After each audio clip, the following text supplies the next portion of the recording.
자, 그래서 오늘은 사회문화 1, 2, 3강 수업이고, 선생님이 지난주에도 한번 얘기했듯이, 그리고 선생님 주중에 문자 보내드렸죠. 그래서 이번 주까지는 우리가 한 타임에 1시간 30분 수업합니다. 그런데 다음 주부터는 토요일은 독서만, 일요일은 문학만 그렇게 수업을 할 거고, 시작은 다 11시부터 할 거야. 11시부터 1시 반 또는 2시까지. 그래서 독서 2시간 반에서 3시간. 문학 2시간 반에서 3시간 이런 식으로 할 겁니다. 그래서 우리 학교가 둘 다 나간다? 토요일 둘 다 오셔야 되고요. 우리 학교는 나는 문학은 어느 정도 우리 그 현대식 고전식 끝을 내놨기 때문에 독서만 추가를 해도 되겠다? 토요일만 와서 수업 들으시면 됩니다. 2시간 반, 3시간짜리 수업이기 때문에 충분하거든? 자, 그래서 요거는 내가 또 내일 또 설명 추가로 드릴 테니까 참고 좀 해주시고, 자, 우리 교재 110시간. 수업이 어. 3시간까지예요. 아니, 오늘 말고 다음 주부터. 다음 주부터 3시간. 예. 그래서 토요일은 독서만 3시간. 그지? 일요일은 문학만 3시간, 요렇게. 좀 빡세지? 근데 그렇게 해야 진도가 좀 나가진다. 왜? 겁나나?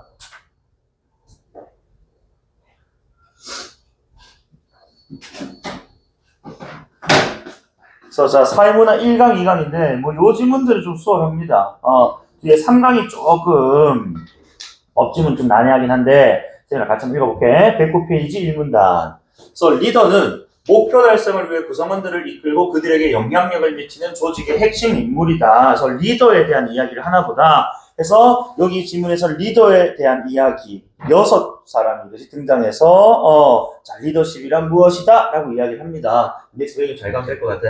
어쨌든 오래전부터 리더로서의 능력을 나타낸 리더십은 무엇이며 어떠한 리더십이 효과적인지에 관한 연구가 행해졌고 그 첫 번째 이제 피들러라는 사람 등장해. 자, 리더를 업무의 목표 달성을 중시하는 업무지향적 스타일을 가진 리더, 그 다음에 구성원들과 관계, 소통 등을 중시하는 관계지향적 스타일을 가진 리더로 구분했다. 이항대립이네. 자, 그리고 리더가 자신의 집단에 영향을 미칠 수 있는 그 정도를 우리는 상황의 호의성이라고 하는데 이 상황의 호의성의 높고 낮음 또는 중간 정도 수준에 따라서 뭐가 업무지향이냐 관계지향이냐가 결정된다라고 보시면 돼요. 변수죠, 변수. 그래서 어쨌든 이 상황의 호의성이라 지금 보니까 자, 관계, 그 다음에 구조, 고난, 그 세 가지 변수를 가지고 높고 낮고 중간 정도를 구분하는 것 같습니다. 그래서 자, 리더와 구성원들이 서로 믿고 존중하는 관계, 즉 관계가 친밀할수록 그렇지. 자, 또는 그 신뢰가 높을수록, 그다음에 업무가 명확하게 구조화되어 있을수록, 그다음에 공식적 권한이 클수록 호의성이 높고,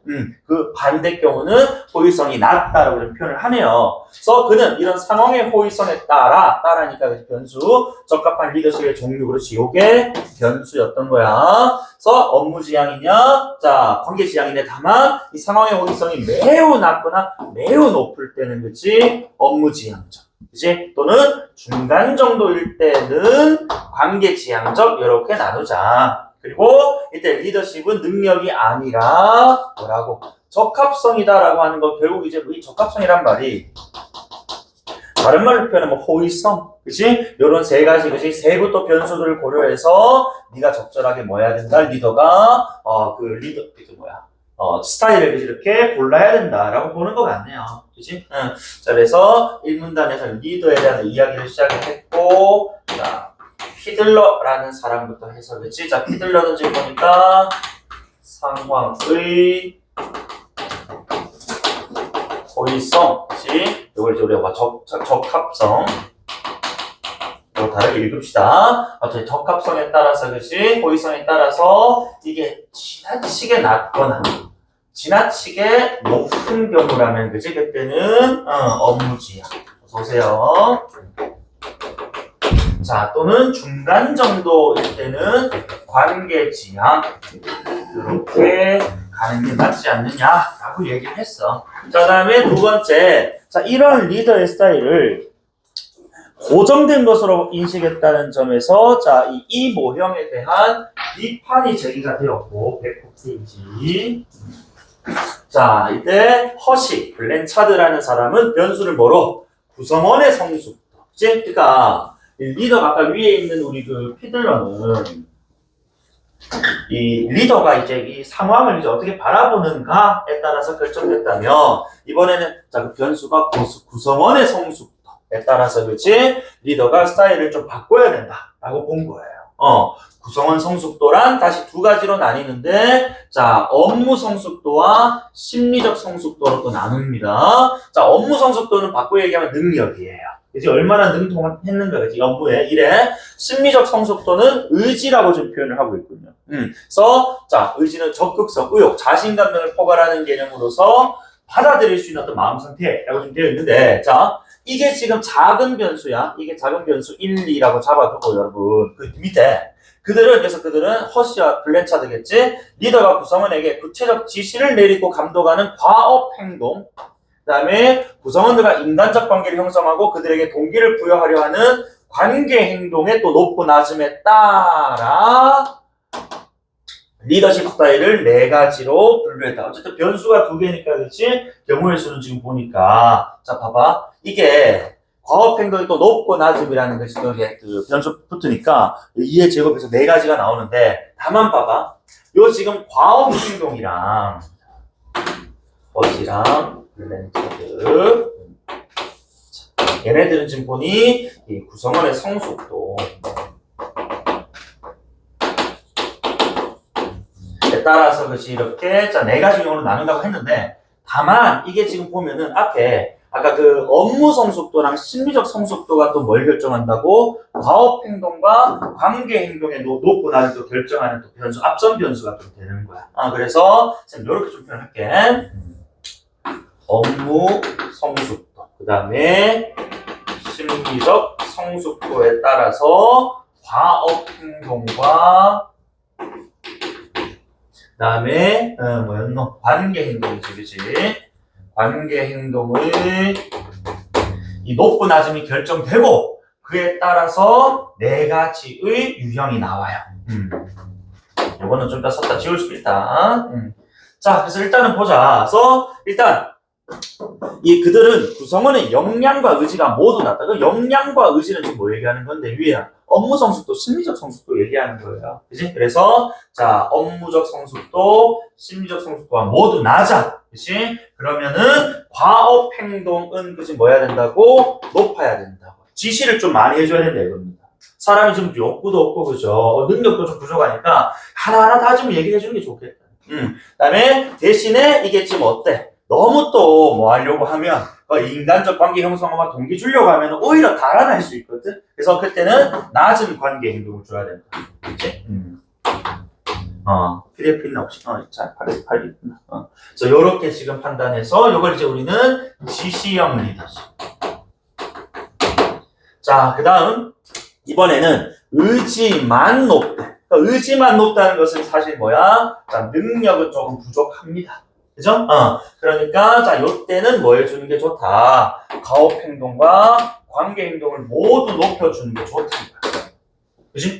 그리고 하고자 하는 마음이 있으니까, 야야야, 이렇게 하면 그죠? 어떻게 되고, 이렇게 하면서 막 동기도 높일 수 있고, 뭐 그렇다는 거야. 어서오세요. 자, 그 다음에, 역량만 높대, 이번에는. 그러니까 반대로 지금 이번에는, 자, 능력은 괜찮은데, 의지가 없단 말입니다. 그러니까 이때는 지시는 조금 덜하고, 관계 행동은 조금 높게 가자. 그치? 그래서 지시는 자 덜하고 관계는 좀 많이. 그치? 그래서 요걸 이제 우리는 자 지원 다시 미안하다. 지시형 그치? 지원형 109페이지. 자 그다음에 역량 의지가 모두 높대. 뭐 능력도 괜찮고 하고자 하는 동기도 그치 충분해. 그러면은 사실 뭐 이제 리더 입장에서는 과업 행동이나 관계 행동을 그렇게 높게 할 필요가 없습니다. 알아서 잘하니까. 그래서 이거는 이제 뭐 믿고 맡긴다 해서 위임형 이렇게 좀 정리를 하고 있거든요. 이거 뭐 이거 정리하는 거 뭐 어렵지 않을 겁니다. 내신 때만 장난칠 수 있겠지만 자 이렇게 네 가지로 남기고 그치?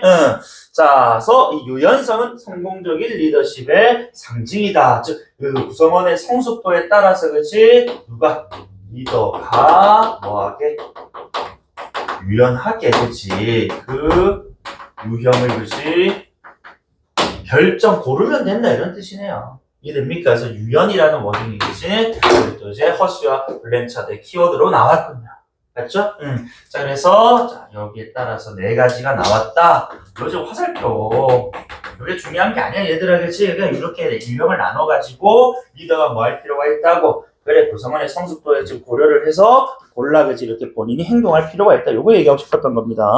자, 다음에 3문단이어서 이후 리더십을 이제 구성원의 욕구를 만족시키는 것이라고 보는 이론이 등장하기 시작했다.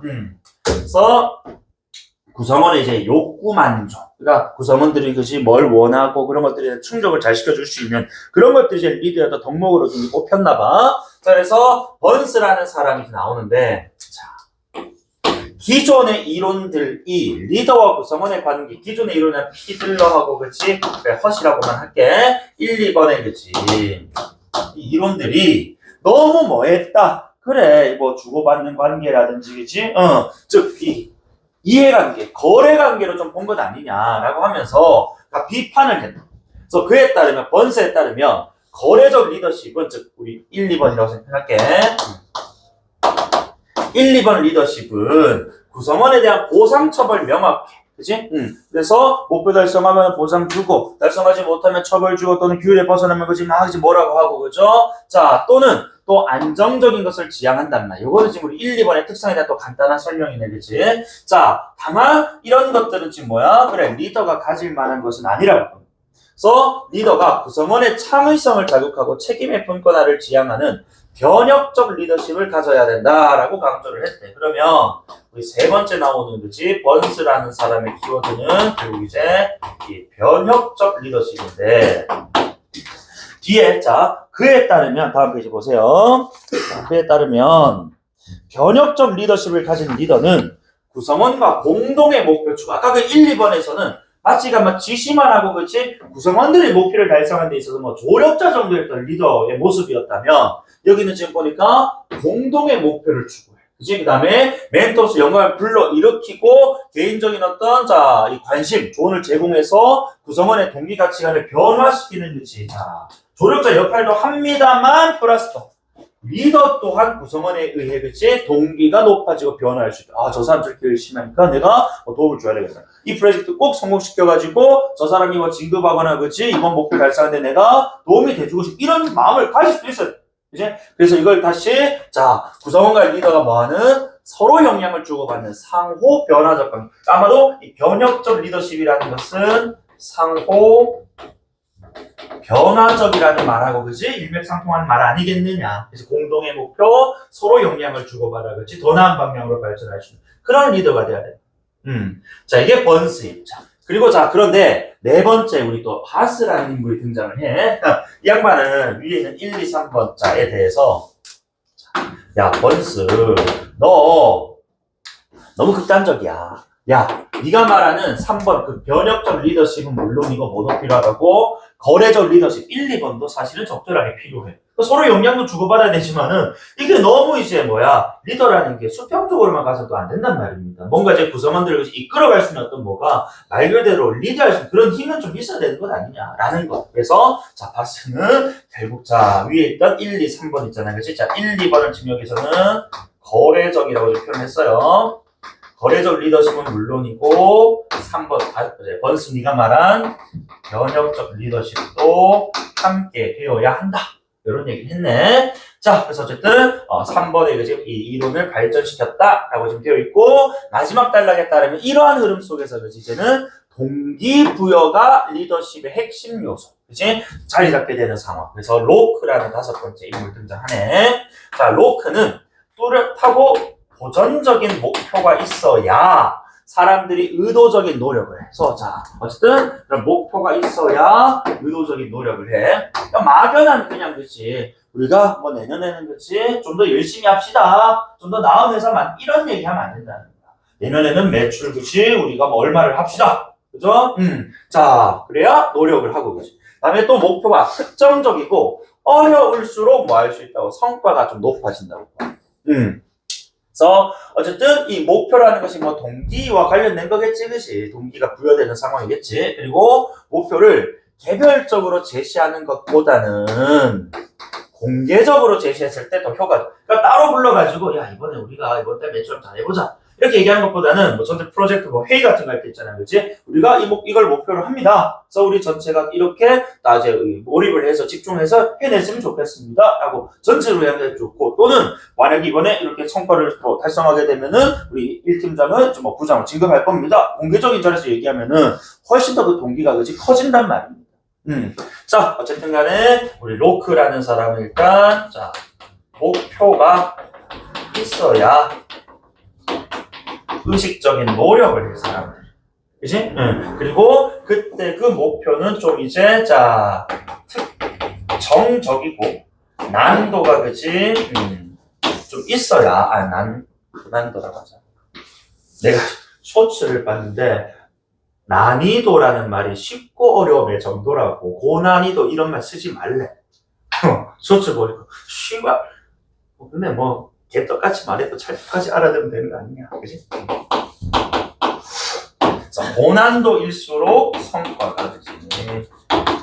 높아지고 그 다음에 개별보다는 그치? 공개적으로 얘기를 하게 되면 동기부여가 더 잘 된다 이런 뜻이겠지 결국 동기부여니까 5번부터는 그러니까 3, 4번은 아까 우리 이제 그 앞선 페이지에서 얘기했던 것처럼 욕구 만족이었다는 거지 우리 5, 6번은 또 동기부여 그래서 6번 사람 갈게요 자 우리 6번 마지막 그러니까 대시와 라이언 되어 있어야지 자 이 사람들은 우리 그 자기결정 이론이라는 걸 내세워가지고 자기결정 이론이 뭔데 사람들은 누군가의 통제를 받고 싶어 하지 않는다고. 야, 폰트는 10으로 해라, 줄량도 이렇게 해라, 몇 시까지 출근, 몇 시까지 퇴근하고, 몇 시 뭘 해라. 아, 싫어! 그냥 그지? 업무 딱 주면은 본인 스스로 그지 하게끔이지. 이렇게 자율권 주는 게 좀 좋단 말입니다. 자기 스스로 결정을 통제할 수 있는 거지. 그런 상태일 때 훨씬 더 내적 동기가 강해진단 말이에요. 억압적인 것보다는. 그렇기 때문에, 자, 물적 보상. 아까 말한 이렇게 내적 나오지만 물적은 외적인 거였지. 이항대리 쪽으로 봤을 때. 외적 보상은, 지금 리더가 가질 거지. 덕목은 아니야. 물론 필요하겠지만은, 이게 주가 돼서는 안 된다는 겁니다. 오히려 내적 동기가 떨어질 수가 있다. 예를 들어서 내가 이번에 프로젝트를 성공해서 성과급을 200%를 받았어. 근데, 다음번에 조금 더 어려운 프로젝트를 했는데 성과급이 또 200% 또는 그보다 좀 적어. 150%밖에 안 된다고 생각해봐. 그러면 약간 현타온다, 요즘 말로. 그지? 더 어려운 걸 했고, 더 오래 걸려서 했는데, 돈은 더 적게 받는다? 그 사람 자꾸 돈만 줬게 되거든. 그렇기 때문에 내적 동기가 떨어진다. 그지? 그래서 이 물적 보상보다는 확실한 목표 제시 및 칭찬 또는 자율권 부여와 같이, 그지? 스스로 뭔가 행위할 수 있는 어떤 이 권리를, 그치? 또는 이제 내적 동기를 이제 북돋을 수 있는 것들, 이 좀 필요하다라고 좀 얘기를 하는 것이죠. 그래서, 어쨌든, 자, 이 사람들은 지금 보니까, 그래. 자기결정 이론. 이라는 걸 활용을 해서, 물적인, 외적인 것보다는, 그치? 내적 동기를, 그치? 자, 높이기 위해서면, 뭐가 필요하다.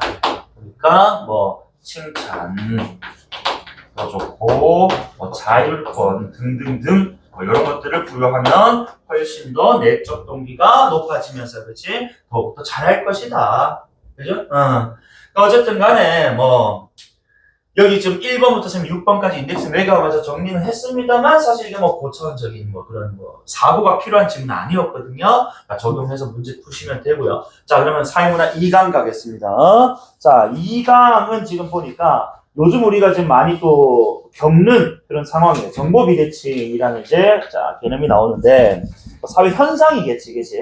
그래서 이걸 약간 경제학적으로 지금 이제 분석을 하는데, 지금 사회문화 2강의 1문단에 나오는 개념 중요한 게 하나 나온다. 봐봐. 자, 읽어볼게.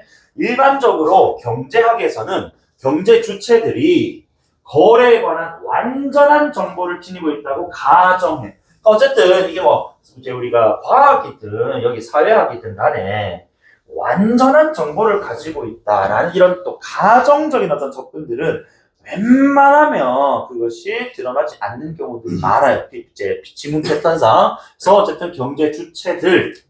그래서 완전한 정보를 가지고 있다고 가정. 그리고 더군다나 앞에 일반적으로라는 말이 붙었잖아. 1문단 첫 문장의 일반적 던져준 이거는 통념이라고 또는 말 그대로 이론에 불과한 것의 이 내용입니다. 그러니까 대개는 뒤에 이제 하는 거야. 현실과의 괴리 그치? 또는 저 이론과 현실이 괴리하기 때문에 생기는 뭐 문제, 이렇게 떨어질 수밖에 없다고. 어쨌든 간에, 자, 경제 주체들이 완전한 정보를 가지고 거래에 나선다. 그러면 사기당할 일도 없고요, 사실은. 그치? 뭐, 내가 손해봤다, 이득봤다, 이런 얘기가 나올 수가 없단 말입니다. 우리는 알아요. 자, 어쨌든, 이러한 완전한 정보를 가지고 있는 상태에서의 거래가 성립하려는 조건, 당연히 뭐가? 모든 경제 주체들이 원하는 정보를 자기에서 아무런 비용을 들이지 않고 정보를 얻을 수 있어야 된다. 이때 비용 별표 치세요. 여러분들이 이제 고3이야. 여기서 말하는 비용을 금전적 비용으로만 생각한다면은 2, 3문단의 비용 얘기 나올 때, 이게 씨발 무슨 비용이야? 우수한 내 특성을 내가 드러내려면 비용이 적어야 되는 이게 무슨 말 이해가 안 될 거예요.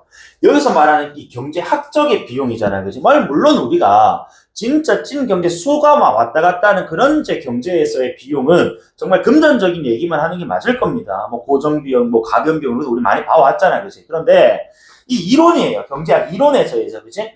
이 지금, 자, 정보를 얻는 과정에서 했던 비용이란 이건 결국 금전. 뿐만 아니라 뭐도 시간이나 노력이나 가지고 있는 뭐 능력, 재능 다 포함하는 개념이에요. 알겠지? 그러니까 내가 정말로 그지 이렇게 우리가 이 이론상으로 완전한 정보를 가진 어떤 상황에서 거래가 이루어지려면은 그냥 가만히 있어 내가 모르는 거 다 알고 있어야 된다 이런 뜻이야. 현실적으로 불가능하다고. 안 그래?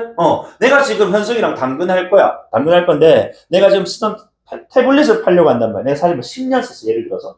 자, 10년 전에 10만 원 주고 샀어. 자, 그것도 할인을 내가 90% 받아가지고 원래 100만짜리 10만 원 샀었다. 자, 근데 내가 당근에 10년 샀으니까 그래 양심상 20만 원에 올린 거. 씨발, 야, 니 10만 원에 샀다면서 20만 원을 어떻게? 야, 씨, 노양심이네? 사는 사람 알라 모른다. 내가 90% 할인 받아가지고 그걸 10만 원에 사는 걸 모른다고 상대방은. 그치? 그리고 내가 10년 썼다 했지만은 당근에 얼마? 사실 5년 썼어요? 이주로 알 수 있고. 그치? 이걸 알려면 뭐 해야 돼? 그 사람과 대화를 뭐 더 해봐야 된다거나 대화를 한다는 것 자체가 뭐야? 시간에 쏘여서 그 사람 탐색 비용 드는 것 아닙니까? 요런 개념들도 포함이 되는 거. 알겠지? 찐 경제 수가 왔다 갔다 하는 것에 금전이 맞는데 이외에도 요런 개념이 또 필요하다는 거. 알겠지? 자, 어쨌든 자 이런 완전한 정보를 가진 거래가 일어나려면은 아무런 비용 들이지 않아야 되는데 그런데 현실에서는 이라고 그러지? 그래서 경제학 이론과 현실이 뭐 되고 있다고 괴리가 되고 있다. 맞지? 그래서 정보 취득에 뭐 비용이 소요가 된다, 필요하다 이거예요. 맞지? 비용을 들이지 않아야 되는데, 그렇지? 비용이 들기 때문에 불완전한 정보를 가질 수밖에 없다. 맞지? 플러스 여기에 각 경제 주체마다 비용 제약이 상이하단 말입니다. 자, 그래서 비용 제약이 상이하다라는 말은 내가 들을 수 있는 또 노력의 정도라든지 내 지금 수준이라든지 내가 들을 수 있는 뭐 시간 마찬가지고 그죠?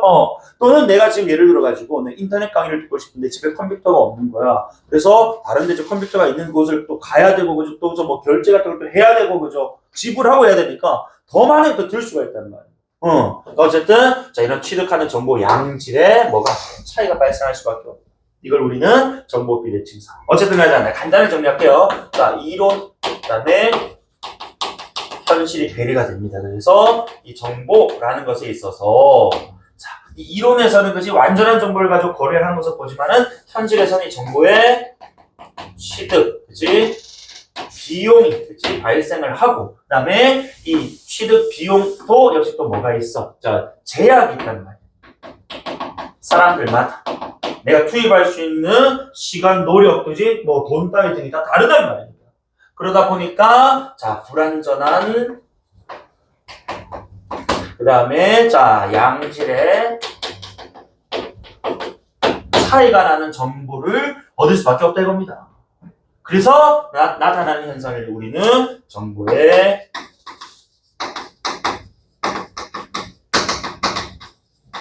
비대칭 상황이라고 그지 정리를 하더라.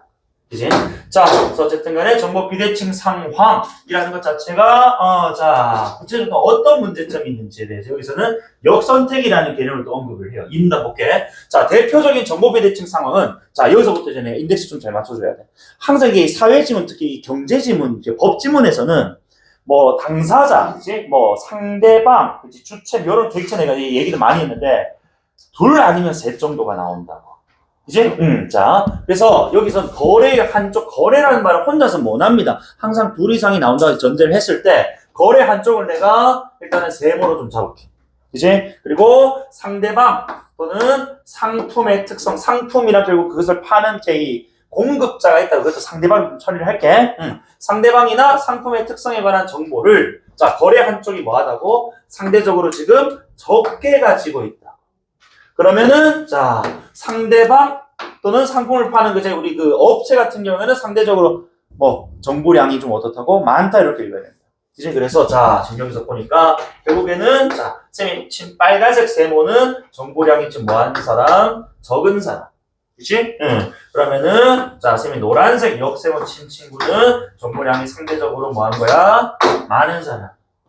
이제 이것 자체 이미 정보 비대칭이야. 그렇지? 자, 그래서 이런 경우에 그치? 자, 예를 들어가지고 보험회사. 그러니까 내가 항상 이런 거 읽을 때마다 붙여가야 된다. 사회 질문은. 그치? 추상과 부채가 나온다. 보험회사는 보험에 가입하려는 사람에게 사고 발생 가능성, 즉 고객의 위험 수준을 위험 수준을 다른 말 두 글자로 뭐라고? 정보 이렇게 읽어야 돼요. 그치? 그러면은 내 이 위험 수준을 그 가입하려는 사람은 많이 가지고 있지만, 그치? 그 사람의 위험 수준 그 정보를 보험회사는 지금 뭐야? 아직 모른단 말입니다. 저 사람이 지금 어떤 병력 상태가 있는지, 그치? 어떤 또 유전적인 어떤 지금 뭐 상황인지 모른단 말입니다. 그러니까 보험회사가 그치? 정보량이 적은, 그치? 적게 가지고 있는 사람, 그다음에 가입하려는 사람은 상대적으로 보험회사 이렇게 상대적인 거야, 상대적. 정보량을 좀 많이 가진 사람 이렇게 좀 보는 거야. 자, 그러면 이 상황에서 정보가 부족한 우리 보험회사는 무슨 문제? 역선택 문제에 직면하게 된다. 역선택은 무엇이냐 보니까 정보 비대칭이라는 것이 그치? 자, 원인이 되어가지고 일종의 생기는 문제점이라고 봐야 되겠지, 그치? 자, 그래서 보니까 역선택의 개념. 자, 이 정보가 부족한 경제 주체니까 보험회사야. 이렇게 붙입시다. 자, 정보를 많이 가진 지금 보험을 뭐 하려는 사람? 가입하려는 사람 있잖아요, 그치? 자, 이 사람 중에서, 그러니까 보험회사가 한 명 보험 가입하진 않아. 여러 명이, 그치? 수십, 수백, 수천, 수만, 수십만, 수백만 명이 가입할 건데, 어쨌든, 자, 가입하려는 사람들 중 가장 바람직하지 않은 상대와 거래를 하게 돼버리는 거야. 그치? 자, 이것도 예를 한번 들어볼까. 자, 이거는 내가 따로 없으니까 내가 수치 한번 해볼게. 보험회사 입장에서 자, 지금 보니까 허리 디스크와 관련한 보험 상품을 내놨다라고 하자. 자, 그 여기 지금 가입하려는 사람이 1, 2, 3이 있는데 자, 1번이나 2번 같은 사람들은 사실은 지금 허리 디스크 발병 이력이 없는 사람들. 건강한 사람들이야. 자, 그래서 1, 2번은 자, 허리 디스크 발생 가능성 내가 0에서 100이라고 했을 때, 1, 이 정도로 잡읍시다. 그런데 3번 사람은 지금 보니까 이미 허리 디스크가 이미 한 개 터졌고, 지금도 허리가 좀 다른 쪽 아픈 사람이라고 하자고. 그럼 발병 가능성이 90%라고 하잖아요. 자, 그런데 이거를 보험회사 다 알아보라. 모른단 말이야. 이 사람 묻고 다니면서 다 확인할 수도 없는 노릇이고. 그래서, 자, 이 사람들이 가입을 지금 하려고 하는데, 그 사람들에 대한 좀 정보를 모르니까, 그래, 대략적으로 뭐 하자고, 보험회사는 지금 그 고객의 위험 수준 좀 정보를 정확하게 알 수가 없어요. 그러니, 오케이, 좋아. 그러면은 위험 수준, 그 정보 수준을 10 정도로, 그치? 기준을 잡고, 뭐 한다고? 보험회사에 내는 우리가, 자, 요금을, 그치? 보험료라고 합니다. 보험료를 책정할 겁니다. 위험 수준을 10 정도로 잡았다. 평균적으로. 그치? 그래서, 자, 이걸 가지고 잡았더니, 위험 수준이 낮은, 즉 뭐야? 우리 1, 2번 고객 같은 경우에는 10 정도 기준의 보험료는 우리 1번, 2번 사람에 있어서는 상대적으로 좀 뭐하게 느껴져? 너무 높게 비싸게 느껴진다 이거예요. 안 그래? 사람 가입 안 합니다. 그런데 위험 수준이 지금 90인 사람, 조만간에 터지는 사람이야. 근데 이 양반한테 지금 자, 허리 디스크 지금 상품이 지금 어때? 위험 정도가 10밖에 안 되는 그치? 자, 수준에서의 보험료 책정된 상품이 있더라는 거야. 무조건 가입한다 이거예요. 그치? 그래서 이 사람은 이렇게 보험료를 몇 달 내더라도 보험금 받을 때 뭐야? 훨씬 자기의 위험 수준보다 그렇지? 훨씬 더 많이 높은 수준의 이제 보험금을 받게 될 거거든. 이해되나? 그래서 봐. 자, 위험 수준이 낮은 고객 1, 2 입장에서는 상대적으로 보험료가 높게 생각되니까 보험 가입 안 할 겁니다. 그럼 반대로 위험 수준이 높은 고객 입장에서는 이거 씨발 개꿀이네 해자네? 하고 그지? 무조건 가입한다. 그치? 그렇게 되면 자 봐봐 어떤 결과가 생기냐 결국 그 3번 고객이 허리 디스크로 인해서 수술을 받게 되었고 그 회사에서는 뭐 해줘야 돼? 보험금을 지급을 해야 된단 말입니다. 안 그래? 자 그래서 결국 자 1, 2번은 지금 보험료가 가입 안 하니까 보험 당연히 안 낼 것인데 3번 같은 고객만 이렇게 보험 가입하고 보험료만 한두 달 내고 보험금 타먹어버리면 나는 예를 들어가지고 보험료를 10만 원을 두 달 정도 20만 원밖에 못 받았는데 회사 입장에서 보험금으로 수술비로 500만 원 줬다 생각해봐. 그 480만 원 손해란 말입니다. 그러니 보험회사 입장에서는 땅 파서 장사하는 것도 아니니까 어떻게 해야 되는 거야? 보험료를 인상해야 된다. 맞지? 그래서 결국 자 봐봐. 자, 이 역선택이란 말 결국 누가? 그래 고객 중에서 그치? 정보를 지금 이제 자 많이 가진 사람들 중에서 누구만 최악의 지금 고객만 가입하게 된 이게 바로 뭐라고? 역선택. 맞지? 바람직하지 않은 상대 3번과 거래를 했다. 계약 체결을 했다 이거거든. 그래서 결국에는 자 예상보다 더 많은 보험금을 지급하게 되어버렸고 그러니 그 손해를 메꾸기 위해 보험료를 또 인상하게 되고 그러니까 이런 식으로 이제 봐봐 요 중간에 예를 들어서 4번, 5번 고객이 위험 수준이 10 정도였단 말이야. 적당하다 생각하고 들고 있었는데 야 이거 지금 얘한테 보험금 계속 줘버리니까 10 정도 기준의 보험료는 안 되겠다. 야 이거 기준 15 정도로 올리자. 이래버리니까 4번, 5번도 이제 뭐 해버린다? 탈퇴. 그치? 가입 해지해버린 거. 그럼 이 사람들이 내도 보험료 또 줄어들게 될 것이고, 이 사람은 또 이제 사고가 발생한 허리띠가 터져가지고 보험금을 또 지급해야 돼. 계속 뭐 한다고? 악순환. 맞지? 그러니까 여기서 말하는 위험수준이 낮은 고객들, 자, 요거 한번 체크해봐. 요거는 상대적인 거야, 얘들아. 그치? 자, 아까 10을 기준으로 보험료 측정했을 때 4번, 5번 고객은 괜찮았다고. 자기 위험의 수준에 상응하니까. 그렇지? 그런데, 자, 이게 올라가니까 이제 상대적으로 뭐 해져 버렸다고? 자신의 지금 위험 수준보다 높아져 버렸단 말입니다. 보험회사에서 지금 이제 설정한 기준 자체가. 그치? 그러니까 상대적으로 지금 위험 수준이 낮아져 버렸단 말이지. 그치? 그러니까, 이거 그러면은 나한테 큰 메리트가 없다. 해지해? 라고 해버려.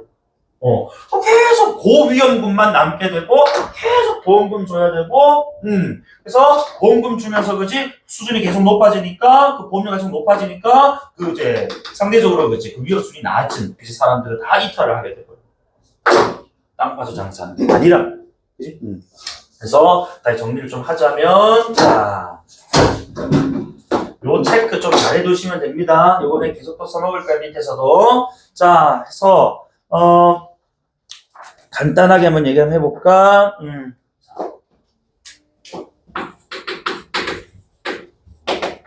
보험회사, 그치, 있어? 자, 정보를 좀 몰라요.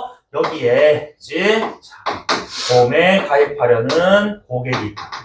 그치? 그런데, 이 고객들 중에 위험 수준이, 이걸 아까 우리 정보라고 했다. 자, 이 정보라는 것이, 자, 5, 10, 90 이런 사람이 있었단 말입니다. 그러니까 보험회사 입장에서는 지금 이들의 지금 정보를 다 알 수가 없기 때문에, 그렇지? 자, 정보를 알 수 없기 때문에 평균적인 거지. 수준을 기준으로 보험료를 책정할 수밖에 없단 말입니다. 그럼 이 과정에서 이제 누가 5번, 10번 같이 그치? 15로 잡았을 때 5번, 10번, 5의 10의 위험수를 가진 고객은 가입 안 하고 90만 가입하게 그지? 보험금 지급해줘야 돼. 그리고 그거 올리니까 이번에 4에 해당하는 사람들이 이탈하게 돼요. 이런 식으로 그렇지? 아니 16 17에 20을 올리니까 막 떨어져. 이런 상황이 생기더라. 그래서 최악의 고객하고만 거래하게 돼. 그치? 이 상황을 우리는 역선택이라고 해. 그리고 우리는 P가 나왔으니까 그치? 뭐 해야 되는 거야? S가 나올 거란 말입니다. 그래서 3문단부터는 기업, 니은, 디귿, 인덱스에 따라서 그치? 세 가지 해결 방안을 제시해 줄 거예요. 그래서 고객은 위험 수준. 자기는 알고 있는데 그걸 다 안 알려준단 말입니다. 어쨌든 간에, 자. 요런 상황에서.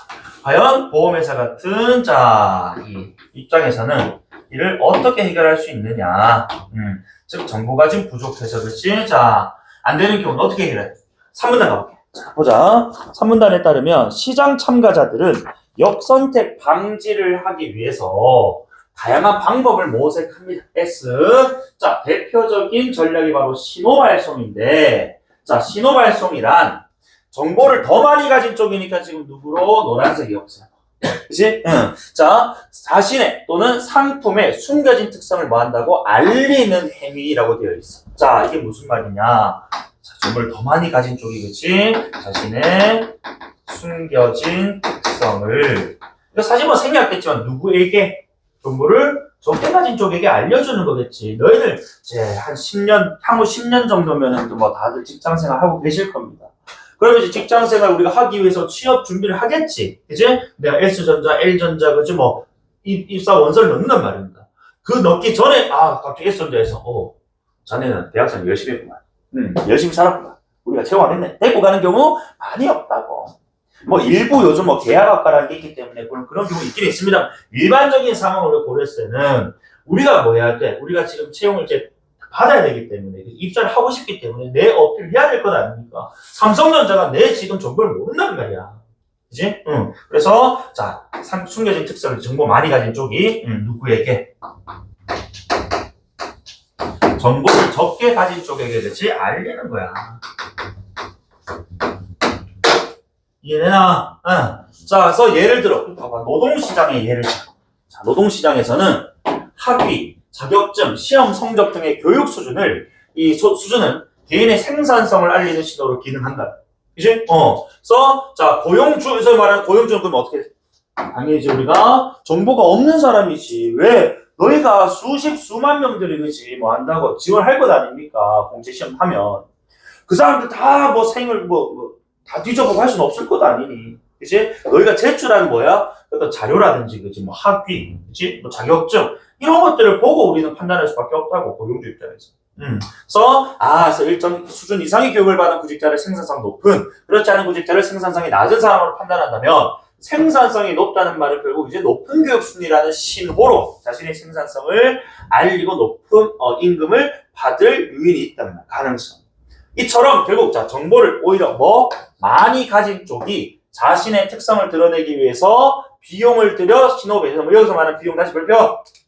내가 1문에서 약간 빌드 쳤어. 이때 비용이란 뭐라고? 이걸 돈으로만 읽으면 이게 잘 안 되지, 그지? 그러니까 이걸 내가 학위를 따기 위해서, 그지?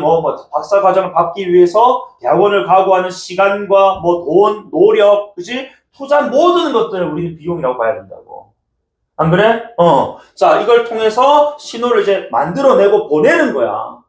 안 그러니? 자, 그래서 삼성전자 입장에서 내가 지금 이제 이사 담당자야. 이 양반은 지금 대학원까지 나와가지고, 그치? 많은 공부를 했고, 이 공부를 근데 또 단기간에 했네? 그러니까 이거 남들 10년 할 거 얘는 6년 만에 맞췄다? 야, 그 능력 있나 봐? 를 판단할 것 아닙니까? 안 그렇니? 그래서, 그럼 정보가 이제 한쪽, 부족한 쪽은 이 신호를 한다고 관찰해서 상대방, 즉 정보가 많은 쪽의 특성을 한다고 추론해서 거래, 여기서 말할 거래는 고용이겠지. 이해되니? 자, 그렇게 되면 어느 누구도 선택을 변경할 이유가 없는 상태가 된단 말이야. 그지? 그러니까 셈은 고졸이고 자격증 하나 없고, 근데 동건이는 대졸 출신에다가 대학원까지 나왔고 자격증 100개야. 삼성전자 누굴 뽑는 게 당연하다고. 동을 뽑는 게 당연하다. 안 그래? 이런 상태 신호 발송 균형이라고 한다. 여기서 근데 우리 스몰 a 도 중요한 내용이다. 자, 이때 이 신호가 효과적으로 작동하기 위해서는 지금 조건인데, 이 숨겨진 특성이 우수할수록 신호 발송 비용이 낮아지는, 이 말이 뭐냐면 내가 조금 더 쉽게 얘기해 줄게. 자, 즉 우수한 사람이나, 그지? 훌륭한 제품, 좋은 제품일수록 쉽고 빠르고 저렴하게 그것을 얻을 수 있어야 된다는 거야. 그러니까 능력이 좋아서 그지? 아까 내가 10년 걸릴 거 6년 만에 끝냈다고 나는. 남들 10년 걸리는 거. 그러니까 쉽게 빠르게 했단 말이야. 그치? 응. 자, 근데 반대로 얘기하면은 우수한이니까 약간 뭐 부족한이라고 하지.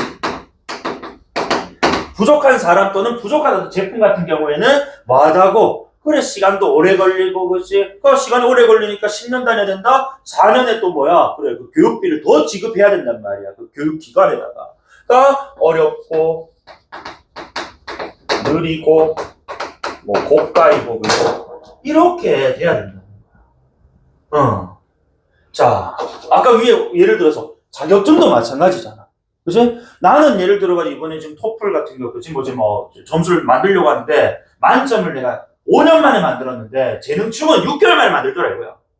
누가 훨씬 쉽게, 우수한 능력 가진 사람이 훨씬 더 쉽고 빠르게 만들지 않습니까?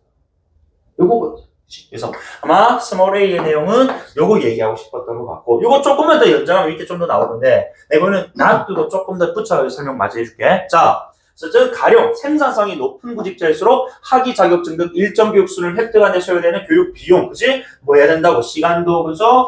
또는 투자 비용 이런 것도 낮아야 된다. 자, 그리고 그러한 교육 수준이 구직자의 생산성을 구분하는 유효한 신호가 될 수 있다는 것이다 라는 뜻입니다. 이거 이해되시죠? 그 다음에 이번에 상품 시장이야. 아까 노동 시장에 얘기했다면 상품 시장에서 기업들이 보증제도를 활용하는 것도 자, 이 신호 발송의 예로. 자, 기업들이니까 또 뭐라고 쳐요?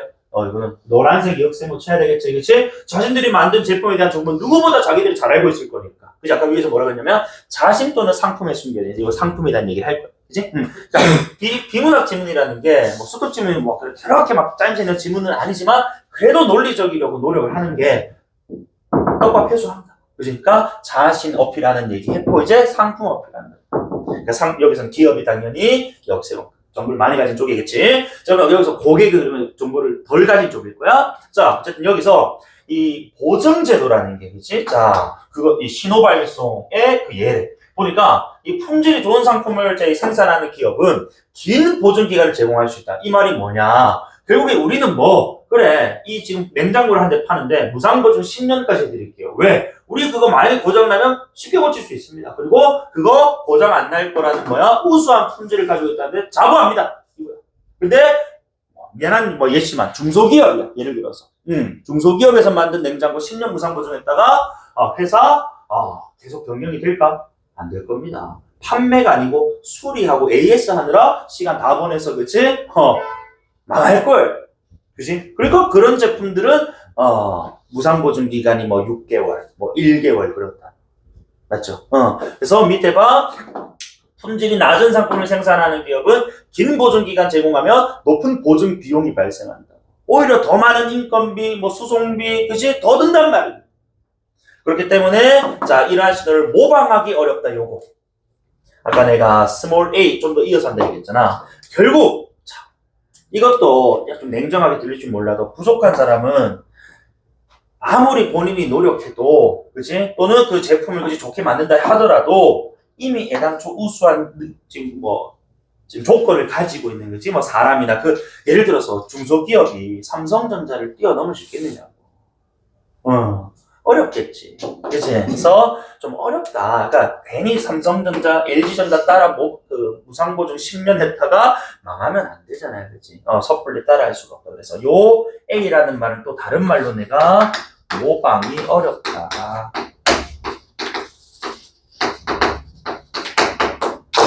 요렇게도 나 바꿔볼 수 있을 것 같아. 요거 이해되나? 아니 내가 옆에 친구가 이번에 자격증 준비하는데 6개월 만에 땄대. 그래 6개월 만에 따서 대단한. 나도 6개월 될 줄 알았어. 근데 내가 준비하기가 2년 걸렸단 말이야. 그치? 그러니까 똑같이 준비하고 똑같은 루틴으로 똑같이 공부를 했는데 누구는 6개월 누구는 2년이 걸린단 말이야. 모방 그대로 안 된다는 건데. 맞지? 그래서 어쨌든 간에 이런 신호가 더욱 효과적이려면은 이래야 되고 모방이 어려운 그지 것이어야 된다. 그럴수록 효과가 좋다. 여기까지 됩니까? 그리고 어쨌든 마지막서 이 자사 제품 품질에 대한 자신감을 표현하는 신호이고 이것은 결국 소비자 다시 뭐라고 빨간색 세모 쳐야지. 맞지? 소비자에게 신뢰를 얻는 계기가 된다. 여기까지 됩니까? 그래서 첫 번째 신호 발송의 예를 그지 노동시장에서 그지 그 다음에 상품 시장에서 셈이 세모와 역셈으로 표현을 해드렸습니다. 이런 것들 항상 나올 때 내가 2항 3항대를 할 때도 세 번째 모통을 빼 지금 하는데 그치 별표를 친다거나 너희들 기호를 써가지고 구분해두면 훨씬 읽기 편하다. 그치 그래 층위 번호 딱딱딱 맞춰 들어가잖아요. 그치? 응. 자 그러면은 시간 관계상 요거 잠깐만 끊었다가 뒤에 두 번째 세 번째 해결 방안은 잠깐 쉬었다가 하고 그다음에 세 번째 지금 읽을 건데 아까 내가 앞타임에 세 번째 지금 끝까지 읽지 못했어요. 그래서 아마 내일까지 이어서 읽을 것 같은데 내가 잠깐 쉬기 전에 한 번 더 공지할게. 내가 그 평일에 어제 아래가 그 수특 수업 지금 이제 계획 보내드렸습니다. 그치? 그래서 보셔서 알겠지만 이번 주까지는 그냥 한 타임에 1시간 반 수업할 거예요. 근데 다음 주부터는 토요일은 비문학만 합니다. 그래서 토요일은 그 11시부터 시작해가지고 1시 반에 2시까지 2시간 반에서 3시간 수업을 할 거야. 그리고 일요일은 문학만 합니다. 문학만. 그래서 11시부터 1시 반이나 2시까지 이렇게 좀 집중 수업 좀 해야 될 것 같아. 그래서 이제 진도 좀 맞추고 해야 여러분 뭐 이제 내신 치료가 이제 문제 없을 것 같거든요. 그래서 요거 시간 좀 이제 조정 좀 해주시고 만약 조정 좀 필요하다면 내일까지는 1시간 반입니다. 그렇지? 다음 주부터는 11시부터 시작이야. 모든 반, 토일 반. 그래서 토일은 비문학, 일요일은 문학. 알겠지? 자, 잠깐만 쉴게.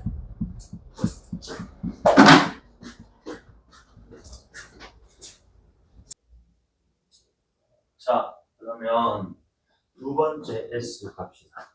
니은이라고 선별 나올 거야. 자, 선별은 자, 보자. 정보가 부족한 쪽이야. 부족한 쪽이 빨간색 쓸모. 선별이라는 걸 통해서 상대방의 숨겨진 특성을 파악하려고 노력해. 그러니까 지금 이제 정보가 부족한 쪽 입장에서 그지 뭐 하는 거야? 선택지를 주는 겁니다. 그래서 어떤 선택지를 고르느냐에 따라 가지고 저 사람은 이런 특성이 있나, 이제 저 사람은 저런 특성이 있네, 이런 식으로 본다는 거지. 자, 선별이란 다시 정보가 부족한 쪽이 정보가 많은 상대방에게 뭐 한다고? 선택지를 제공해.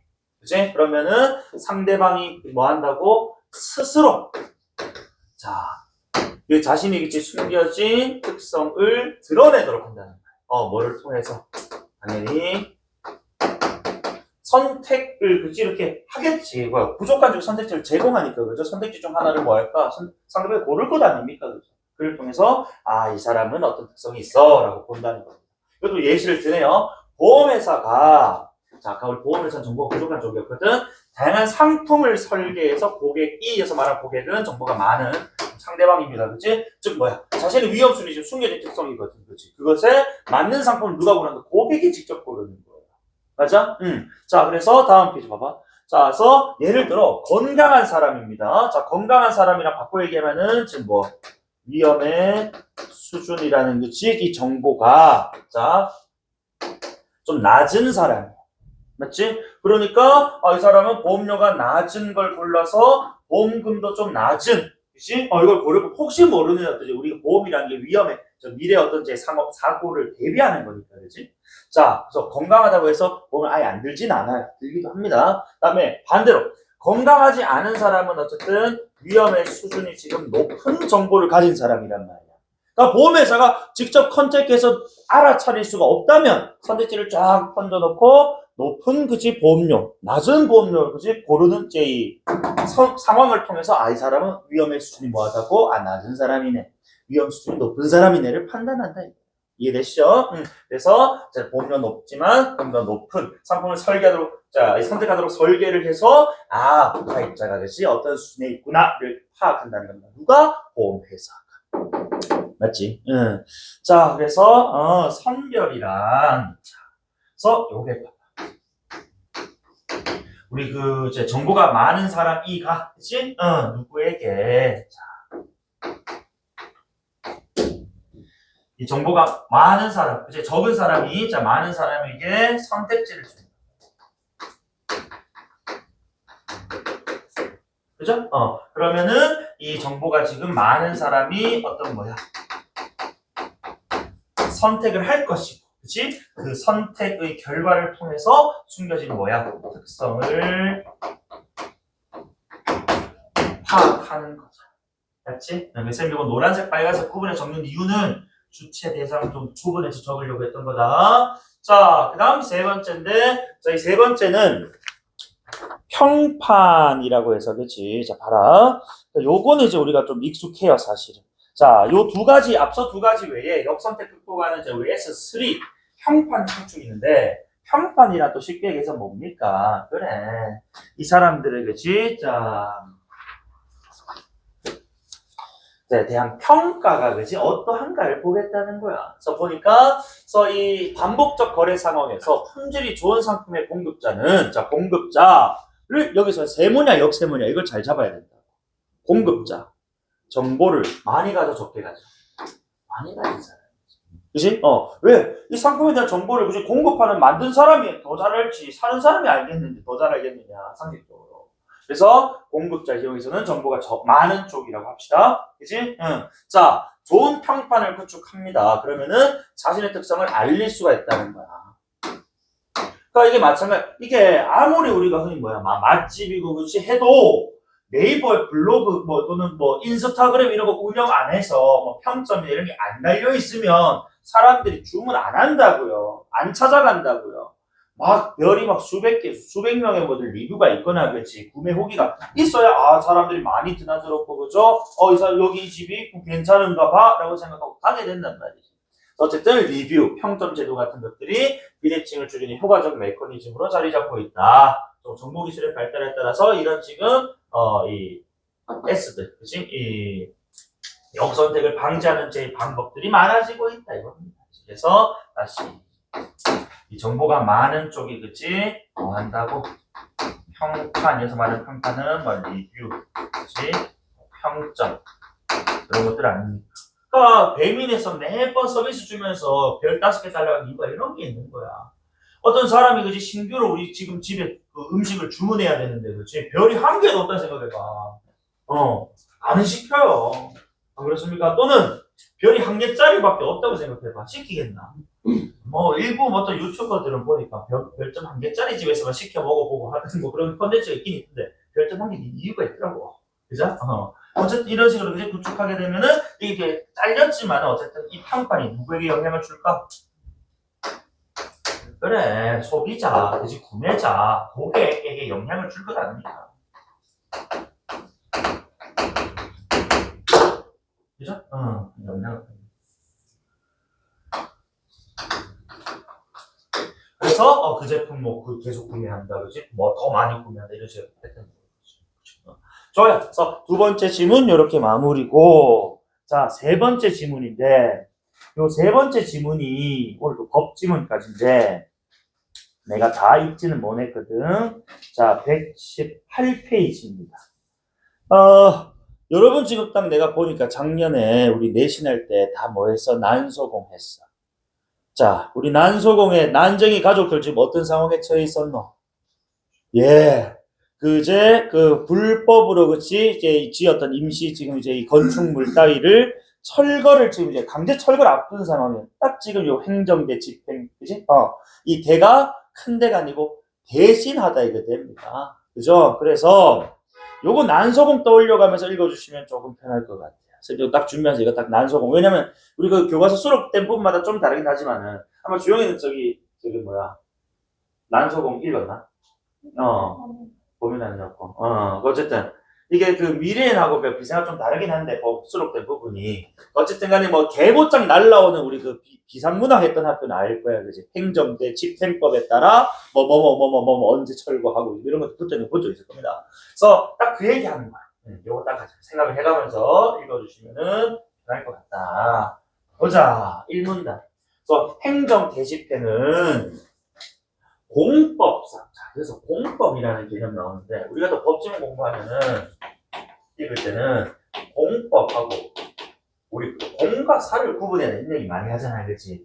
그 사야. 사적 할 때 그 사입니다. 그래서 공적인 법, 사적인 법이면, 공법은 결국 누가? 자, 당연히 이제 이 법을 다툰다라고 하면은, 그치? 그 당사자가 있어야 돼요. 그치? 자, 그래서 국가와 개인 또는 또 국가, 국가와 국가가 붙는 무슨 말입니까? 국가 기관 같은 게 붙을 수도 있다는 거야. 그지? 예를 들어가지고 그런 것들이 있어. 예를 들어서 우리 국방부에서, 그지? 뭐, 국방부에서 지금 뭔가를 지금 거기다 뭐 미사일 같은 걸 좀 배치하려고 하니까, 그지? 그 지역에는, 그지? 알고 보니까 뭐, 그린벨트여가지고, 그걸 뭐 설치를 못해. 이렇게 하면은, 결국 기관과 사이에 또 이제 법적 다툼이거든. 그건 공법상. 그지? 다툼이라면, 자, 사법은 개인과 개인 간이다. 그지? 쉽게 얘기해서 뭐 하는 것들, 계약. 그지? 뭐, 이런 것들 있지 않습니까? 그래서 어쨌든 공법은 국가가 그지 한쪽 축을 가지고 있고 그 반대쪽 축에 개인 또는 국가가 붙는 경우다. 자, 그래서 어쨌든 공법상 대체적 자기 의무 이거 다 설명해 줄 거예요. 알겠지? 자, 대체적 자기 의무란 자기란 해야 함 이런 뜻이야. 그지? 또는 할 수 있는 이런 뜻이거든. 자, 그래서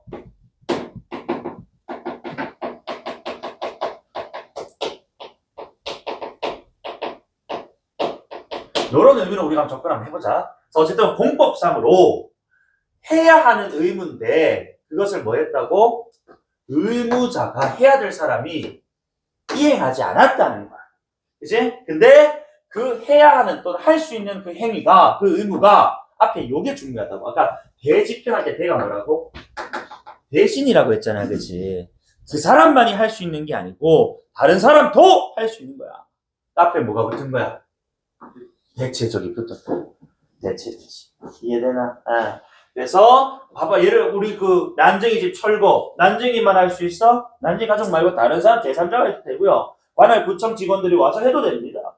안 그래? 그래서 그런 경우 자 다시 행정청이 의무자 대신해서 직접 그리고 행정청 뭐 구청이나 그지 동사무소에서 사람 나가지고 때려 부숴도 되고 또는 우리 난수공에서는 용역 그지 이 회사 직원들을 보냈단 말입니다. 제3자를 자 여기서도 이게 그래서 내가 이런 지문들 읽을 때 수법 지문을 읽을 때 이게 되게 글들이 되게 불친절하고 조금 논리적이지 못하거든. 사실 이것도 행정청이라는 주어가 좀 공통주로 깔려 있어. 행정청이 제3자에게 이런 뜻이다. 알겠지? 그러니까 구청에서 그지 그 담당 직원이 그죠 이 용역업체 전화해가지고 몇 월 며칠 언제 누구 집 철거해 주세요라고 부탁을 하면 그 용역업체 제3자가 그걸 행합니다. 그렇지? 그러면은 그 이후에 자 행정청이 직접 했듯 그리고 제3자에게 일을 했다라고 하니까 항상 내가 이런 것들 직접 나오면 항상 뭐가 붙어야 되지 이 양들이 간접 나와야 되거든요. 이 밑에 제3자에게 일을 대신하겠다 이건 뭐야? 이 간접적인 거죠. 그치?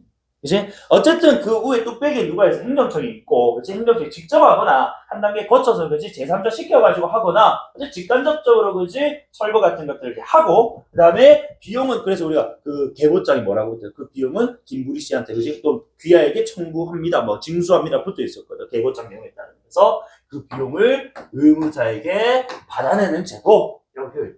그치? 이건 어쨌든 간에 행정대집행의 개념이군요. 근데 이 개념 안에 조건이나 상황 같은 것들도 아주 간략하게 들어가 있다고. 이런 지문들은 이 지금 제도 딱 1문장에 제도 던져주는 순간 이 제도가 어떠한 내용으로 이루어져 있고 어떤 구체적인 조건을 따라야 되는지 상술된 내용이 구술될 수밖에 없고. 알겠나? 자, 그래서 일단 우리가 궁금한 아까 이 대체적 자기 의무. 자, 대체적 자기 의무란 타인이 대신해서 이행할 수 있는 것이 또는 해야 하는 적극적 행위라고 좀 되어 있습니다. 어쨌든 간에 자, 행정 대집행 이 개념 나왔고 여기서 자 보니까 이 대체적 자기 의무라는 것이 그 개념이 보니까 타인이 대신 할 수 있는 거야. 그치? 그러니까 당연히 대집행, 대리집행, 대신집행 가능한 거겠지. 그래서 그 조건에 들어가 있다고. 개념에. 자, 그 다음에 그 개념, 자, 그 예시로는 철거, 불법 시설물의 제거, 오염물질의 제거 등, 이런 것들이 해당한다. 예를 들어 뭐 이런 것도 있잖아. 건물 철거하고 난소공 얘기 계속 들었으니까. 우리 저기 올리브영 상거리에 그 막 현수막 같은 거 많이 붙어 있잖아요. 거기에 원래는 그 현수막 달려면 구청에 신고해야 돼요. 내가 언제부터 언제까지 이거 달 겁니다. 이런 식으로. 근데 쌤이 그 신고 안 하고 우리 학원 홍보 게시물을 붙였어. 그치? 그러면은 행정청, 남구청에서 와가지고 뭐 한다고? 떼간다고. 불법 시설. 그렇지? 이런 것도 쌤이 안 떼도 뭐 할 수가 있다고. 행정청 사람이나 용역 직원, 그지? 뗄 수 있단 말이야. 알겠지? 대신할 수 있는 거여야 돼. 자, 그리고 밑에, 자, 니은이라고 해가지고, 부자, 자, 어떠한 행위를 해서는 안 된다라는 부작위 의무야. 아까 우리가 작위라는 것이 해야 한다, 할 수 있다라고 한다면 부작위니까 해서는 안 돼. 그렇지? 안일부자니까. 그래서 어떤 행위를 해서는 안 되는 거야. 근데 요 니은이 나는 참 재밌는 것 같아. 요 이 문단이 이어질 건데 잘 생각해봐. 우리 난소공 생각해. 자, 난쟁이 가족이 자기 땅이 아닌 곳인데도 불구하고 거기에 지금 뭐 했다고? 임시 가설제의 집을 설치해가지고 산단 말이야. 맞지? 그럼 결국에 처음부터 기억이 아니고 원래는 뭐였다고? 니은을 위반하는 것으로부터 시작을 한 거야. 이 땅은 사유지거나 거지 또는 나라 땅이기 때문에 아무나 임으로 집을 지어서는 안 된다. 해서는 안 된다였는데 거기 땅을 그 집을 지어버렸다면 난쟁이 집이. 그지? 그래서 그 집이 이제 뭐가 돼버리니까 설치가 돼버리니까 이제 뭐야? 철거를 해야 되는 기억이 돼버리는 거야. 왜? 철거는 누구나 할 수 있는 게 돼버리는 거야. 어쨌든 니은의 위반으로 인해서 그치? 기억의 상황으로까지 갈 수 있는 요게 지금 이 문단 나올 거거든. 참 재밌는 거. 그래? 그 난소공. 자, 그리고 어쨌든 행정대 집행은 자 다시 소극적 이거 이제 대체적이라는 것을 소극적이라고 하고 그렇지. 그다음에 부작위 의무는 해서는 안 되는 거니까 해야 되는 것, 그렇지? 또는 할 수 있는 것에서 그지 아마도 자기 부작위가 적극 부작위 소극으로 이렇게 나뉘는 것 같습니다, 그렇지? 자 그다음에 보자. 오직 의무자만이 자 이행할 수 있는 의무인 요거는 아마 이렇게 기억을 보고. 앞에 부가 붙었으니까 그렇지. 얘는 지금 뭐야? 대체가 안 된다는 거거든. 그 대체가 아니라 타인이 대신할 수 없는 거잖아. 타인이 대신할 수 없으니까 뭐야? 나만 할 수 있는 거 이런 뜻이잖아요. 그래서 의무자만 가능한 행위. 그치? 요거 우리 마지막 4단락 나올 건데 요 내용이 또 조금 좀 복잡하게 느껴질 수는 있지만은 읽어오신다면은 어느 뭐 이해는 뭐 어렵진 않게 될 겁니다. 그러니까 이것도 내가 미리 좀 예를 들어주면 이런 거.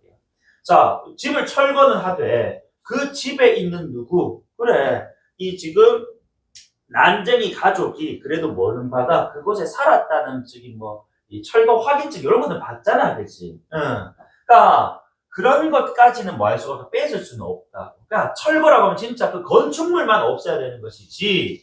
거기 살고 있는 뭐 사람을 때려 패서 그렇지? 또는 그 사람들이 가지고 있는 뭐 다른 재산들을 빼앗아 그런 말은 아니라는 거예요. 그러니까 그 집에서 퇴거를 하고, 그치? 그 집에서, 자, 나가겠다는 그 어떤 동의서를 쓰는 건 이 사람들밖에 못한대, 이거야. 그래, 인도와에서 이제 지배 또는 소유권이 넘어가는 상황하고 연결돼서 요 4문단 나올 겁니다. 혹시 오늘 안 읽을지고 있으면 내일 마저 읽을 거니까 읽어봐야 되겠지? 자, 내가 가끔에서 다음 내용에 대한 얘기를 먼저 할 때가 있으니까요. 자, 어쨌든, 자, 요 기억 일단 기본적으로 행정대집행에서, 그치? 다루는 그 의무인데, 자, 이은 같은 경우에는 기억으로의 전환이 가능하다는 얘기다. 자, 그리고 한 개 더. 행정대 집행. 어쨌든 간에 지금 뭐 하는 거야? 그래, 그 당사자가 의무를 그치, 다하지 않아서 지금 대신해야 하는 것이긴 합니다만, 어쨌든 간에 이게 우리 그 재산권이나 그치, 뭐 이런 것들에 대한 중대한 제한을 이제 가한단 말이야. 그치?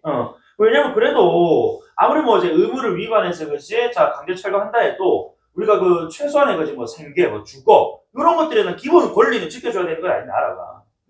그렇기 때문에 자 이런 철거, 강제 철거 같은 것들을 그냥 해서는 안 되고 반드시, 그치? 반드시라는 이런 이제 워딩들은 예외 없음이야, 그렇지? 자 법적 근거가 있어야 된다. 다만 이 헌법상 법치행정 원리에 따라서 모든 행정 자격자, 이건 모든 또 이제 전칭적 표현이잖아, 그렇지? 모든 행정, 그러니까 그것이 뭐 대체적이든 그지 그냥 뭐 행하는 뭐 그냥 자기 의무 다 모든 행정 자격 법률에 근거해서 이루어져야 되기 때문인데, 자 따라서 행정상 의무를 명할 수 있는 명령권 근거가 되는 법이 동시에 강제 집행을 하는 것이 근거가 될 수는 없다. 그러니까 의무를 명하는 것과 강제 집행이 그치 같은 법에서 파생될 수는 없다고. 다 별도의 법으로 규정돼야 된다 이런 뜻입니다. 당연히 여기 있는 강제로 행정을 집행한다라는 요거는 지금 이제 대집행과 관련된 거겠지, 그치? 그래서 자 행정 대집행을 위한 별도의 법적 근거가 있어야 하고, 그때 그 법적 근거는 자, 밑에 나오겠지만은 행정 대집행법이라고 따로 지금 제시가 되어 있어요. 그래서 이 문단에서 이 행정대집행법의 구성 요건 세 가지를 설명할 겁니다. 자, 요거까지 하고 오늘 마무리할게. 자, 그 첫 번째, 자, 행정대집행법상 대집행이 가능하기 위해서는 자, 조건이지. 다음과 같은 실제적인 요건, 구성 요건을 갖춰야 된다. 그 첫 번째, 아까 개념에 나왔어. 그 첫 번째 뭐 해야 된다고? 공법상 의무의 불이행이어야 된다. 바꿔 얘기하면 이건 뭐야? 사법에서는 안 된다. 그치? 응. 자, 그래서 공법상 의무 위반. 그러니까 예를 들어가지고 밑에 나오겠지만은 내가 지금 동현이랑 개인적으로 계약을 했어. 집을 사고 파는 그치? 그런데 이 집을 사고 팜에 있어서 그 동현이 사실 집을 허물어 버리고 여기에 더 큰 빌딩을 세우고 싶었던 거야. 그래서 계약하는 과정에서 원래 집주인인 쌤한테 철거의 의무까지도 지금 집어넣는 계약을 했다고 하자고. 그치? 근데 쌤이 지금 돈을 쓰다 보니까 철거할 돈을 안 남기고 다른 데 다 써버린 거야. 철거를 이제 부득이 못하게 된 거지. 그럼 여기서 동현이가 지금 그 집을 빨리 허물어야 자기 건물을 따로 세울 것 아닙니까? 그럼 여기서 이거 지금 계약을 불이행했으니까 지금 의무를 불이행했으니까 강제 철거가 안 됩니까? 안 된다고. 왜? 그건 개인과 개인의 관계였단 말이야. 나라 공법을 어긴 상황에서는 행정청이 주체가 되어서 대신 집행이 가능하지만 개인 간의 관계이기 때문에 이건 빨리 쌤을 자꾸 재촉하거나 그렇지. 또는 본인이 돈을 다 이렇게 빌려준다거나 해가지고 어쨌든 내가 좀 해줘야 된다. 그래서 밑에 얘기 나온다 봐라. 자, 예를 들어서 건축법을 위반해서 건축물을 건축한 사람은 공법인 건축법에 따라 철거 의무가 발생. 예를 들어서 옥동에는 5층 이상 건물 신축 건물 금지입니다. 근데 내가 6층짜리 건물을 세워버렸어. 모르고. 그러면 5층, 6층 뭐 해야 된다고? 철거해야 돼.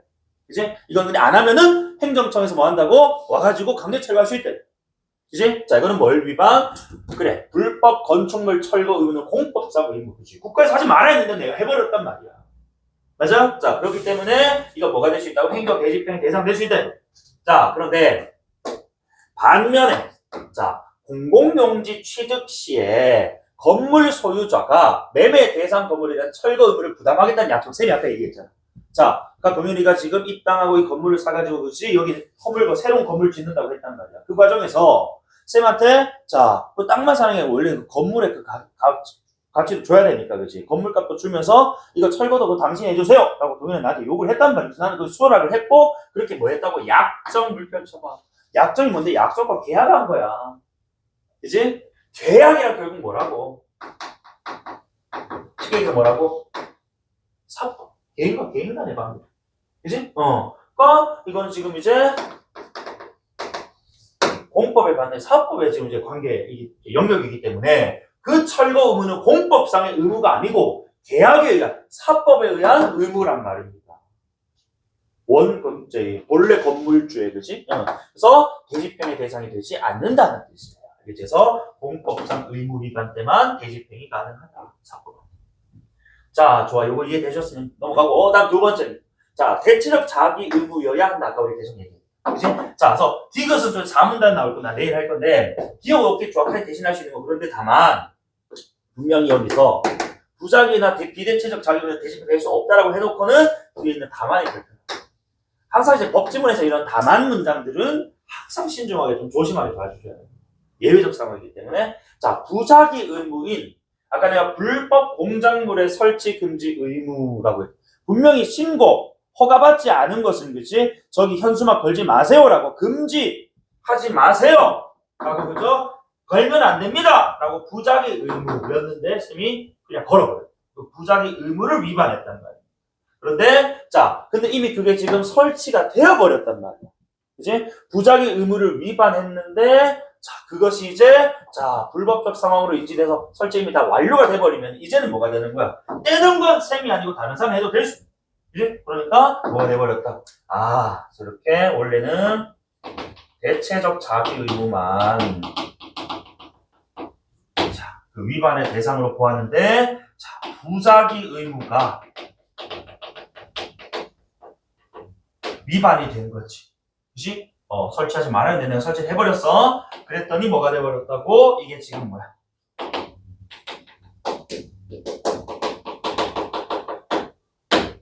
대체적 자기 의무에 대한 그치? 위반으로 그죠? 가버려요. 그렇지. 앞에 뭐 대체적 빠졌지만 그냥 대체적이라고 해도 상관없어. 그래서 자기가 해도 되고 타인이 대신에 할 수도 있는 게 철거해서 상황이 와버렸어요. 제거. 그래서 대집행의 대상이 될 수 있다라는 거지. 요거 니은이 기억이 될 수 있다는 요거 꼭 기억 좀 해주셔야 돼요. 알겠죠? 자, 그래서 대체적 자기 의무만 행정 대집행의 대상이 된다 이런 얘기 해서는 안 돼요. 이런 경우도 있다. 그 다음 세 번째 비례 원칙인데 사실 쌤이 이 법질문 할 때만 하는 비례 원칙은 저지른 범죄 또는 저지른 어떤 위반 사항, 의무 위반 사항에 대해서만 뭐 해야 된다. 그것에 대해서만 이제 법에 어떤 집행을 해야 된다. 뭐 이런 것들인데 이것은 조금 다르게 얘기를 하네. 자, 다른 수단으로 이행 확보하기가 곤란하다. 이 말은 자, 이렇게 표현할까. 자, 비례 원칙이라고 해놓고 바꿔서 얘기하면은 자, 그 첫 번째 문장 대집행 외에는 다른 방안이 없어. 그치? 지금 여기 우리가 공원을 조성해야 되는데 불법 건축물이 있단 말이야. 그거를 지금 뭐 들어서 옮길 수도 없는 노릇이고 집을 요즘 기술 좋아서 그렇게 하기도 하더라고. 뭐 해야 돼? 꽤 무슨 방법밖에 없다 이거야. 그치? 근데 그 사람이 그치? 안 나가려고 막 버티고 있다라는 겁니다. 물론 그 얘기 4분 더 나올 건데 어쨌든 대신 집행해서 부수는 방법밖에 없어. 그걸 끝내 해야 된대. 다만 이것도 얘기 나올 거지만은 그 집만 부숴야 돼. 만약 그 집에 있는 뭐 고가의 물건을 뭐 훼손시킨다거나 그렇지 그래서 안 된다는 거야. 이거 좀 복잡해요. 그래서 너희들 난소금 보면 마지막에 최후의 만찬 고기 끓여 밥 먹고 막 그러거든. 그때 이제 이미 그 집안에 있는 물건을 다 내놓은 상태. 그리고 이제 철거를 하는 거지. 자, 그 다음 두 번째로는 불이행을 방치함에 있어서 이 공익을 해치는 경우. 그러니까 예를 들어서 뭐 우리가 아까 내가 이제 그 공공재 우리 그 토지에 사람들이 막 이제 그 드나드는 이제 그 예를 들어서 뭐 다리 같은 걸 지금 이제 설치를 해야 되는데 어떤 사람이 불법으로 저 면에 좀 이제 살고 있었던 거야. 집을 세워놓고. 그 사람들이 그 다리만 건너면은 그지 5분 내로 통과하는 것을 그걸 못 건너니까 30분 돌아가고 있더라는 거야. 그건 되게 좀 에너지나 시간 낭비 아닙니까? 그러니까 그런 식으로 그지 계속해서 방치를 해놨을 경우 사람들의 어떤 편익, 그지 공공성이 좀 저해가 되는 문제가 있다라는 비례 원칙이라고 하는데 내가 하는 비례 원칙은 저지른 어제 이 불법, 그지? 에 따른 이제 뭐 집행 이뤄져야 되는 이런 것이 이런 얘기도 추가가 되고 있네요. 어쨌든 자, 이 불이에 따른 이 그런 데서 공공성이 침해가 되는, 그치? 이런 경우, 우리가 행정 대집행을 할 수가 있어요. 그래서 요 세 가지 조건을 만족해야, 행정 대집행 가능이다라는. 그리고 자, 3문단부터는 내일 읽을 건데, 안 읽은 친구 좀 읽어와줘. 3문단에는 집행 절차가 나와요. 그래서, 계고, 영장, 실행, 그 다음에 비용 징수, 이렇게 나오고, 4문단이 이제 핵심이 아까 내가 얘기했던 4문단에서 요 얘기를 할 거예요. 비대체적 자기 의무는 왜 행정 대집행 대상이 아니냐. 그것은 여기 이미 답이 나와 있거든. 의무자만 가능한 것이기 때문에 그렇지. 그러니까 우리가 그래 안 나가려고 뻗당기는 사람 뭐 들어서 옮길 수는 있지. 그렇지? 뭐 그 정도는 할 수 있는데 뭐 소유권 이전과 같이 그렇지? 뭐 채무 채권의 관계는 이것이 그냥 건물만 허문다고 끝나는 건 아니지 않습니까? 그런 것도 관계 속에서는 대집행이 좀 불가능하지 않냐라는 얘기가 4문단 나올 건데 읽어와 주시면 되고 알겠지? 자, 그럼 내일은 쌤이 조금 뭐 변동 좀 해가지고 원래 내가 현대소설 2강 개간까지 목표로 했는데 2강 개간은 조금 어려울 것 같아요. 그래서 아마 내일은 요 지문 마무리하고 고전소설 3강 서해 물음기 본문 마무리하고 현대소설 1강 9보시. 아마 익히 아는 친구들 많을 겁니다. 그래서 이렇게 3개 질문 마무리할게요. 알겠죠? 자, 그리고 다시 말씀드릴게요. 다음 주부터는 토요일 수업이 전부 다 11시부터 시작하는 겁니다. 그래서 1시 반이나 2시까지 진행할 거고 토요일은 독서, 일요일은 문학 집중으로 여기까지.